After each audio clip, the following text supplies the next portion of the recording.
everybody. Pastor Ryan here, just checking in with you this week.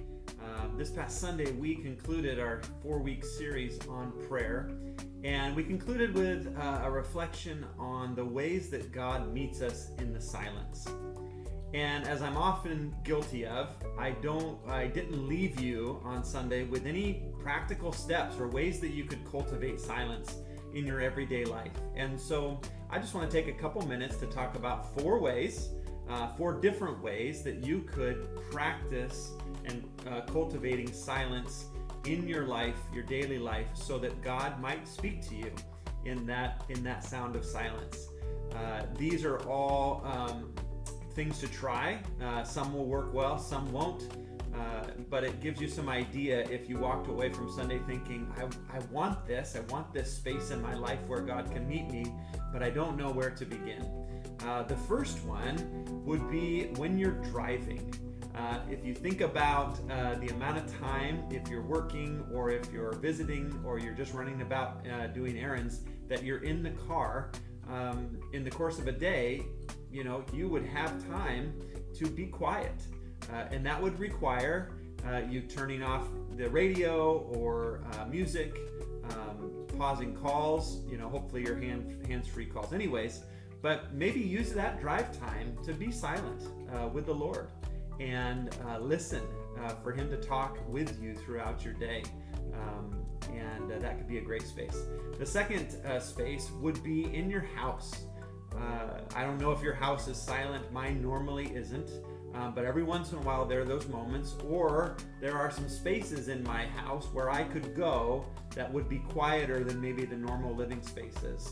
So one idea is to find a space in your home. Maybe it's a corner, maybe it's a closet, but you would kind of designate that as your silent space, your cave, your quiet room, whatever it is. But someplace that you don't normally sit or don't normally go. But when you're ready to kind of cultivate that silence and be present with the Lord, you could go into that space and just sit and begin to allow God to speak during that time.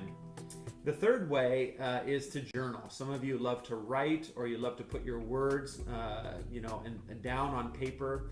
And a journal can actually be seen as a silent space where you can begin to write your thoughts and begin to be open to maybe the things that God is saying to you, and to use maybe one journal, a special journal, just for those quiet times with the Lord where He and you can meet. And then finally, the fourth would be to go for a walk. Walking slows us down in our hectic and busy lives, and it in a lot of ways can ignite our thought process as we move our body. If you're a kinetic person, then you begin to kind of engage in that way. And so a 10 or 15 minute walk, and just being quiet and practicing cultivating that silence so that God can speak. So I don't know if any of those resonated with you. Again, you could try driving and turning off all the other noises in your car and waiting upon the Lord. You could try in your house setting aside a special space. You could try journaling and using a journal as a space where you and God can meet.